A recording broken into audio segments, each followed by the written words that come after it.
Hey friends, it's Megan. Welcome back here to the Wolterman Homestead. So today my kids have runny noses and a little bit of a cough. And so that means that it's time to make some elderberry syrup. So come on into the kitchen and let's make elderberry syrup. We are, however, missing one key ingredient, but having the herbal medicinal garden right outside the back door means that that key ingredient is out here in the garden. So let's go harvest it.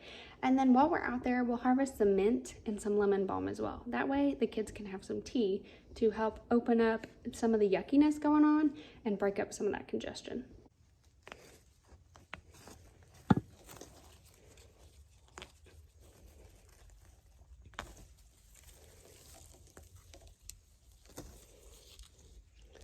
So I'm only going to harvest about this much because that's all that I need. And we'll leave the rest for another day. I'm just going to gather some mint. It smells lovely. So we have our very fresh ginger right out of the garden. Let's get this cleaned up.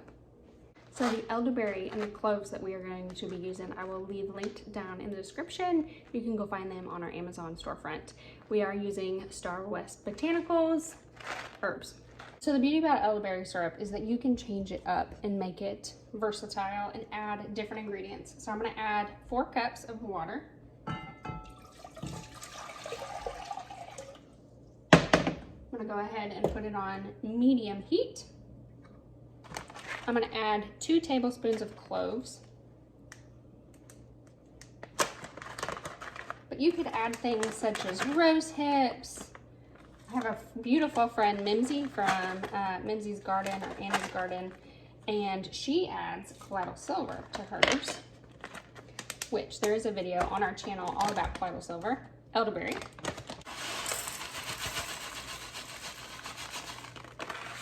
I'm going to add 1 full cup. So let's add in our ginger. You can simply take a spoon and just very easily peel off any skin or dirt that you might have left over, but I gave it a good scrub, so it's pretty good. I'm just going to kind of cut this up a little bit.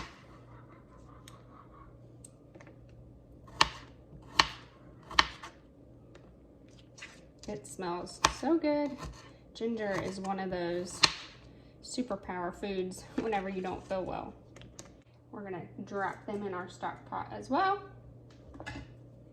Give it a little spoon, kind of give it a stir. And I'm gonna let this come to a rolling boil. One of the things that I love about making elderberry syrup is the smell. It just has a smell of its own, and it smells really, really good.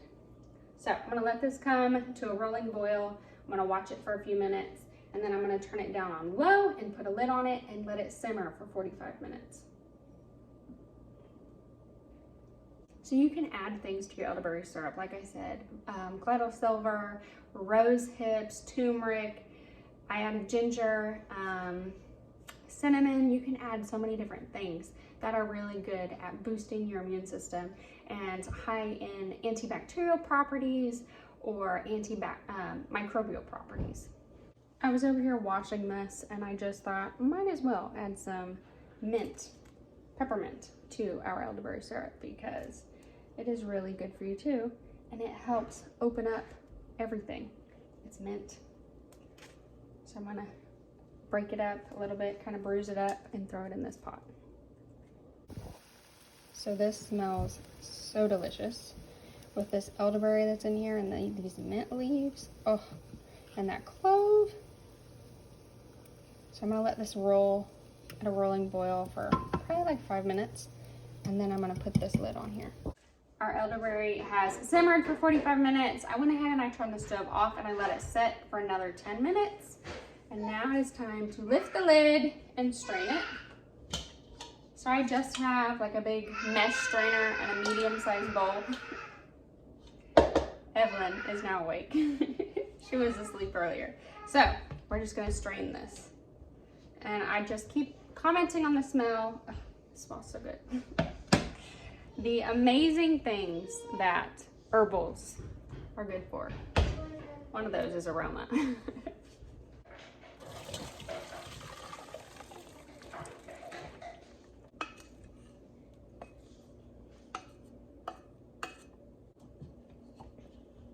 Now, I have heard of people using the leftover berries to do ferments and other things like that. I just give it back to our chickens, or you could add it even to your compost pile. So now I'm just gonna add in some honey. Usually I add in about 1/2 cup. Now, if you're gonna give this to a child that's under the age of 1, I would eliminate the peppermint that I added earlier and not use honey as your sweetener. So for your dosage, I recommend a tablespoon for adults and a teaspoon for kids. You can do it 1 to 3 times a day. Now, if you are heavy on the elderberry syrup, it is known to be a diuretic, and so you can loosen your bowels. So you'll be sitting on the toilet for a little bit if you take a little bit too much elderberry. Now, as always, I would definitely recommend seeing your primary care physician before using elderberry or any tinctures, herbs, things like that. So let's see. Ellie, you ready to taste it? Yep.